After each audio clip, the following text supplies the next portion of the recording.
I want you to be energetically aware. And when you're energetically aware, you know that you can control and you can move your thoughts, your emotions, your energies around.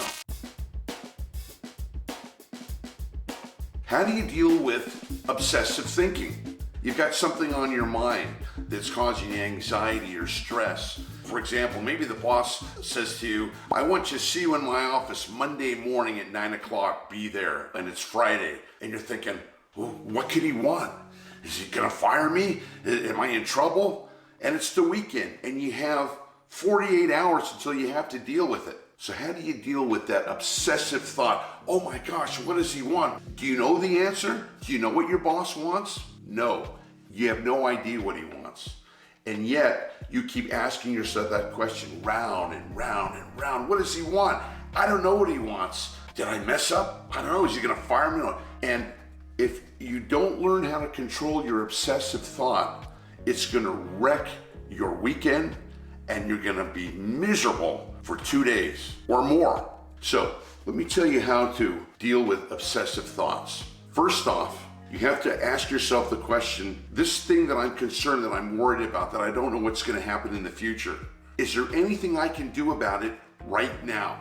And if there is, do something. But more often than not, there's nothing that you can do about that right now. You're in the thought of uncertainty. So in order to get control of obsessive thoughts, you have to play the what if game. Now, the what if game is usually played by the dark forces or the negative energy. And that's what's causing you the problem, because inside your head, the bully in your brain, or the monkey in your mind, I call it, says, what if I get fired? What if I'm in trouble? What if?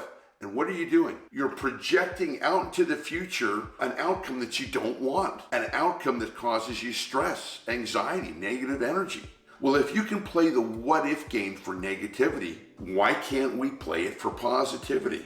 How about I ask myself and say, what if this works out even better than I thought? What if whatever he wants to talk to me about is nothing, or is something that is no big deal? Can I hold on to that possibility? Can I choose that possibility rather than the one I don't want? And since it's, let's say it's Friday and yeah, I gotta see him Monday, can I allow myself, this is a question that you're asking yourself, can I allow myself to enjoy this weekend and take that thought of what's gonna happen Monday morning, can I take that thought and actually change the location from out of my head, let's say I wanna put it here. I'm gonna put that thought up here. I'm gonna spatially move it so that whenever I think of that thought, it's gonna be up here. It's gonna be separated from my regular thinking. So whenever the thought comes, gee, what's gonna happen Monday morning? I have it separated up here to think, I don't know, but that thought's up here, and right here and right now, I'm gonna enjoy my weekend.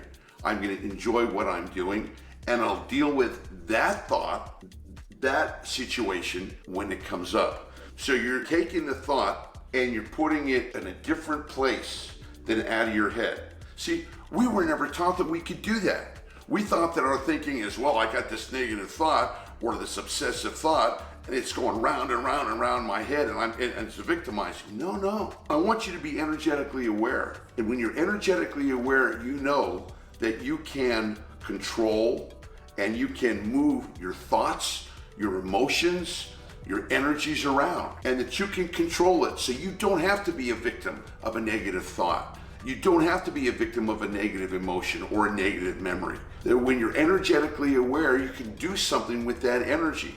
You can move it, you can release it, you can disconnect from it, you can do all sorts of things. I'd love to show you how to be more energetically aware with your thoughts, feelings, and emotions. But I want you to get this one tip I'm telling you now. If you have something that you're obsessed with that's bugging you and you don't know what to do about it, great, that's okay. Take that thought and visualize it moving out of your head and living over here, and say, if I can do something about it now, I'll do something. But if I can't do anything about it now, I'm gonna move it out here, and I'm gonna ask myself a simple question. Can I choose to be happy, joyous, and resourceful, even though this thing's hanging out there? Could I choose that? The answer is, you better believe you can. The dark force that says, no, no, no, you got to keep thinking about that. You got to keep obsessing about that. Really? Says who? I say take back your energy now and learn how to be energetically aware so that you can control thoughts. You can control emotions. You can control behaviors and take them where you want them to go instead of being a victim, which so many people are of their past or their thoughts or their energies. I encourage you to become energetically aware. Now, that's what I specialize in, energy awareness training. And I want to offer you a free energy analysis. Me and my staff offer a free call where you can get an analysis of what's happening with you energetically. Is it working for you? Is it not working for you? Hey, let's get aware of this, because energy awareness and energy training is the cutting edge now. This is where technology and industry is going. Energy medicine, energy psychology, energy sports. All of this whole realm, this new technology comes from the knowledge that everything we're dealing with is energy. People, places, activities, money, health, business. It's all energy. And this energy, no matter what it is, has a power, it has a purpose, it has a frequency, it has a direction, and it gives you information. And if you're able to read this information, if you're able to read what I call invisible information, invisible energy patterns. I know you've never heard that before. Read invisible energy patterns. Yeah, read invisible energy patterns. And that's what I teach people how to do. I teach people how to read invisible energy patterns, because if you can read them, you're going to know where that person, place, thing, activity, where it's going. Because energy has a frequency and it has a direction. So you know by the characteristics and the traits of the energy if that's something that you want to get involved with, if that's something that's going to help you, or if that's something that you don't want to be around and something that you want to avoid. Most people run into problems when they make bad decisions, right? And most of the decisions we make are based on logic, aren't they?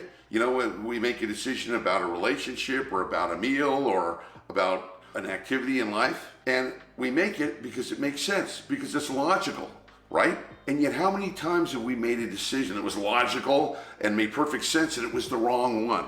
Well, if you're energetically aware, you won't make the wrong one, because when you are able to recognize where the energy's going, you know if that's something you want or something that you don't want. And this is a powerful skill, and I encourage you to learn it. And I want to help you learn it too.